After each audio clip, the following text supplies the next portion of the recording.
Halo semuanya, hari ini kita akan belajar tentang fisiologi siklus menstruasi. Kita mulai. Pertama, apa sih sebenarnya atau bagaimana sih sebenarnya tahapan menstruasi itu secara klinis? Jadi secara klinis, tahapan menstruasi bisa kita bagi menjadi 4 fase. Yang pertama kita sebut sebagai fase menstruasi atau fase haid. Yang kedua, kita sebut sebagai fase proliferatif. Yang ketiga, kita sebut sebagai fase ovulasi. Dan yang keempat, kita sebut sebagai fase luteal. Jadi, empat ini merupakan fase atau siklus menstruasi secara klinis. Jadi, secara klinis itu maksudnya yang langsung terjadi pada pasien atau langsung dialami oleh pasien. Jadi, karena namanya siklus, maka dia akan berulang. Jadi, setelah fase luteal, dia akan berulang ke fase menstruasi atau fase haid kembali. Fase menstruasi atau fase haid itu merupakan suatu fase di mana terjadi peluruhan dinding rahim atau peluruhan endometrium. Jadi endometrium itu meluruh sehingga terjadilah pengeluaran darah melalui liang vagina. Fase pertama ini itu biasanya terjadi pada hari 1 sampai hari kelima. Normalnya seperti itu. Yang kedua adalah fase proliferatif. Fase proliferatif itu merupakan suatu fase di mana terjadi proses penebalan dinding rahim atau penebalan endometrium. Nah, fase kedua ini biasanya terjadi pada hari ke-6 sampai hari ke-14. Kemudian ketiga adalah fase ovulasi. Jadi fase ovulasi itu merupakan suatu fase di mana ovum itu yang sudah matang dan sudah siap dibuahi itu dilepaskan. Dia dilepas sehingga dia siap untuk menerima sperma kalau misalkan terjadi pembuahan. Dan biasanya ovulasi itu terjadi pada hari ke-14.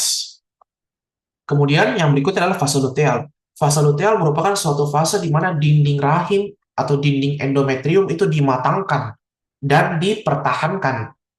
Tujuannya apa dimatangkan dan dipertahankan? Ya supaya kalau terjadi pembuahan, dia siap untuk menerima ovum yang sudah dibuahi. Sehingga bisa berkembang dengan baik, ovum itu bisa berkembang dengan baik menjadi embrio. Nah, fase keempat ini biasanya terjadi pada hari ke-14 sampai hari ke-28. Jika tidak terjadi pembuahan, maka fase luteal akan berlanjut kembali ke fase menstruasi atau fase haid. Seperti itu. Nah, siklus menstruasi itu secara sederhana kita bagi dua lagi sebenarnya. Jadi yang pertama itu kita sebut sebagai siklus ovarium, dan yang kedua itu kita sebut sebagai siklus endometrium.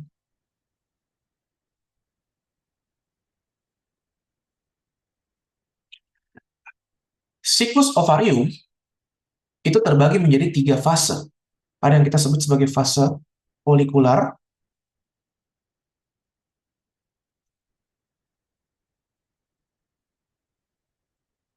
lalu fase kedua itu kita sebut sebagai fase ovulasi, dan fase ketiga kita sebut sebagai fase luteal. Kemudian untuk endometrium itu terbagi 3 juga.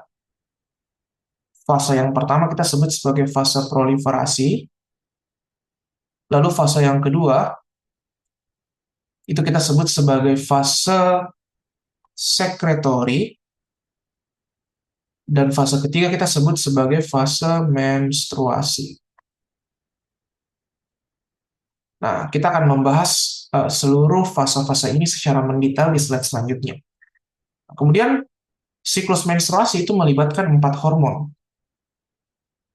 Hormon yang pertama adalah FSH, yang kedua adalah LH, yang ketiga adalah estrogen, dan yang keempat adalah progesteron.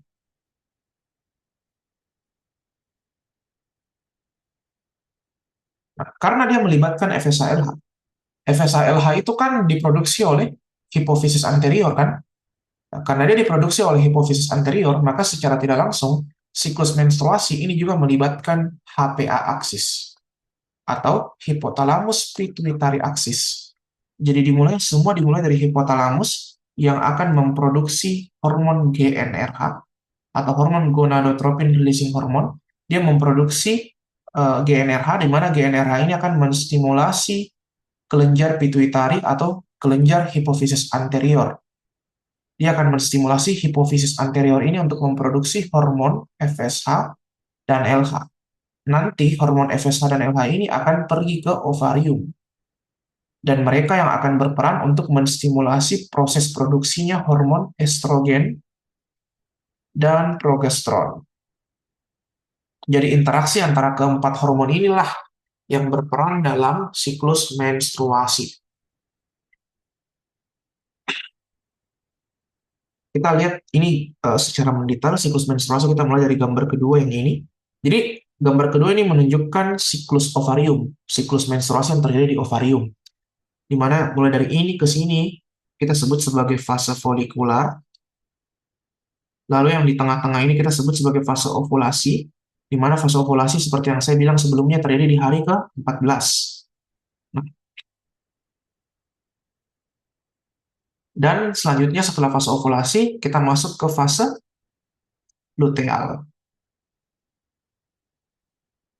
Kemudian kita lihat gambar keempat. Di gambar keempat ini menunjukkan siklus endometrium atau siklus menstruasi yang terjadi pada endometrium. Kemudian kita mulai dari sini. Ini adalah fase proliferatif, lanjut ke fase sekretori, setelah itu lanjut ke fase menstruasi. Nah, jadi karena dia namanya siklus, makanya dia akan berulang-ulang. Jadi setelah proliferatif ke sekretori, setelah sekretori ke menstruasi, setelah ke menstruasi, lanjut ke proliferatif lagi. Begitu juga dengan siklus yang ada di ovarium.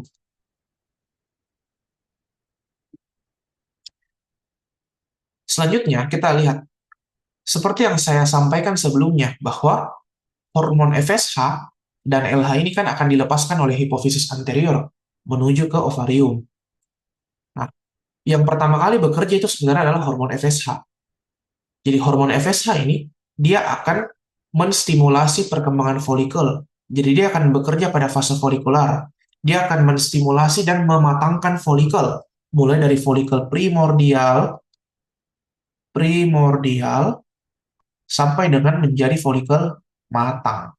Jadi proses stimulasi ini di fase folikular itu akan dipengaruhi oleh hormon FSH. Folikel-folikel ini itu akan memproduksi hormon estrogen. Jadi yang memproduksi hormon estrogen dari ovarium adalah folikel-folikelnya. Permasalahannya seperti ini. Kalau ovarium mulai memproduksi hormon estrogen, berarti kan jumlah hormon estrogen mulai meningkat. Peningkatan hormon estrogen ini akan memberikan feedback negatif atau dia akan menghambat hipotalamus pituitari dalam memproduksi FSH sehingga jumlah FSH akan cenderung menurun. Namun menjelang ovulasi, jadi menjelang ovulasi ini kadar estrogen itu akan meningkat tajam.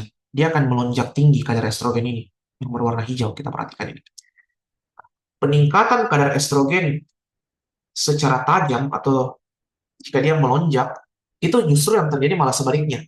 Jadi lonjakan estrogen akan memberikan feedback positif atau akan menstimulasi HPA aksis ini untuk memproduksi FSH dalam jumlah besar dan juga LH dalam jumlah besar. Jadi baik FSH maupun LH, makanya kita lihat di gambar di atas ini, akan mengalami peningkatan, bukan? Tapi yang lebih dominan atau yang lebih melonjak tinggi adalah LH. LH yang warna biru ini, kita lihat yang warna biru tua ini. Dia jauh melonjak lebih tinggi. Nah, kenapa LH itu harus melonjak tinggi? Karena LH lah yang akan berperan atau bekerja pada fase ovulasi, di mana LH ini akan menstimulasi pelepasan ovum dari folikel yang sudah matang. Seperti itu. Kalau misalkan ovum sudah terlepas, maka folikel itu kan kosong jadinya. Jadi dia hanya menjadi cangkang kosong. Atau kita sebut juga dia menjadi corpus luteum. Jadi corpus luteum merupakan folikel yang sudah kosong, sudah tidak ada ovumnya. Atau folikel atau cangkang. Jadi dia hanya menjadi semacam cangkang. Nah, itu yang kita sebut sebagai corpus luteum. Corpus luteum ini itu berperan untuk memproduksi hormon progesteron. Makanya setelah fase ovulasi kita lihat jumlah hormon progesteron yang warna biru itu sudah mulai meningkat. Dia mulai meningkat. Sedangkan corpus luteum ini sudah tidak bisa memproduksi estrogen lagi. Karena yang bisa memproduksi estrogen hanya folikel, bukan corpus luteum. Sehingga setelah fase ovulasi, jumlah hormon estrogen mulai menurun.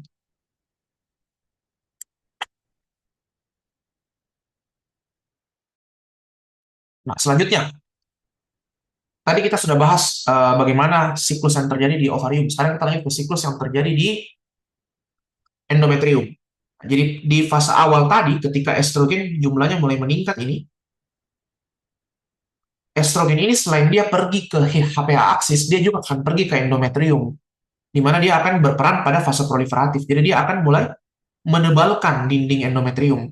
Makanya dinding endometrium ini kita lihat mulai menebal kan ketika kadar estrogen mulai meningkat. Setelah ovulasi terjadi, yang diproduksikan malah progesteron. Estrogen sudah tidak diproduksi lagi. Sehingga progesteron ini bekerja pada fase sekretori, di mana dia akan mematangkan.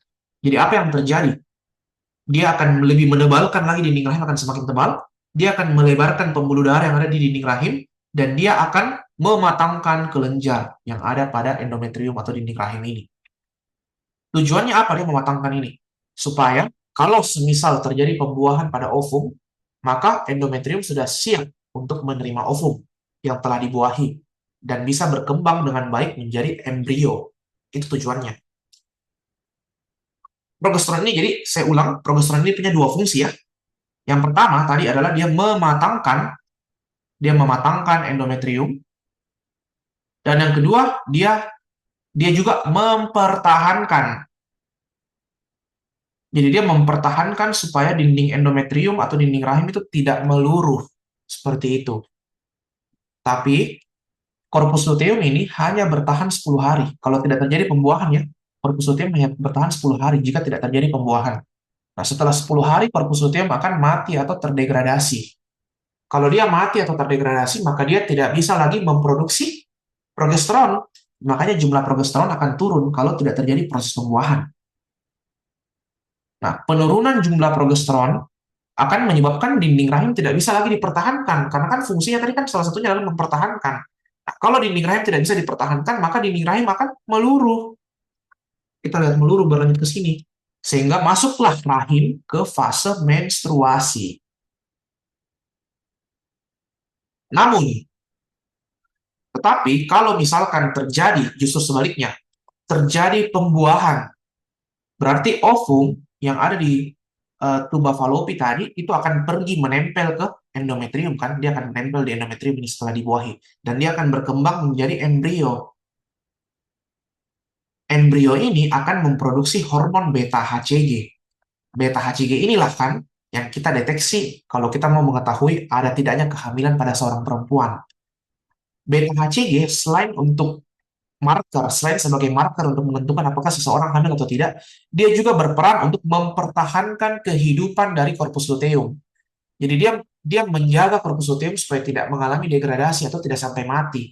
Nah, kalau corpus luteum tetap dipertahankan, maka kadar progesteron tidak akan pernah turun. Kadar progesteron akan stabil terus kan, karena terus-terus diproduksi oleh corpus luteum yang masih bertahan hidup berkat adanya beta HCG.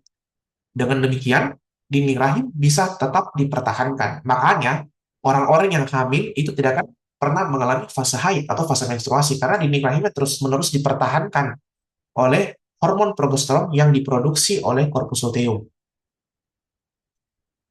Nah, untuk siklus menstruasi sudah selesai. Saya izin kembali ke awal. Saya mau tambahkan sedikit penjelasan mengenai tahapan menstruasi secara klinis ini. Jadi, tadi kan kita sudah bahas bahwa tahapan menstruasi secara klinis ada 4. Nah, di tahapan ini, tahapan yang paling bagus atau hari yang paling bagus untuk melakukan hubungan itu adalah hari ke-14 ini sampai dengan hari ke-28. Nah, kenapa seperti itu? Kenapa hari-hari ini merupakan hari yang terbaik untuk melakukan hubungan jika ingin punya momongan? Jawabannya adalah karena pada hari-hari ini itu sudah memasuki fase luteal dan fase ovulasi. Jadi sudah ada ovum yang matang dan sudah ada dinding rahim yang matang yang sudah siap menerima ovum. Makanya hari-hari ini merupakan hari-hari yang paling bagus untuk melakukan hubungan seksual jika ingin mempunyai anak. Oke, mungkin sekian video yang bisa saya bagikan. Semoga videonya bermanfaat dan kalau misalkan ada yang mau ditanyakan atau didiskusikan, boleh ditinggalkan di kolom komentar. Sekian dan terima kasih.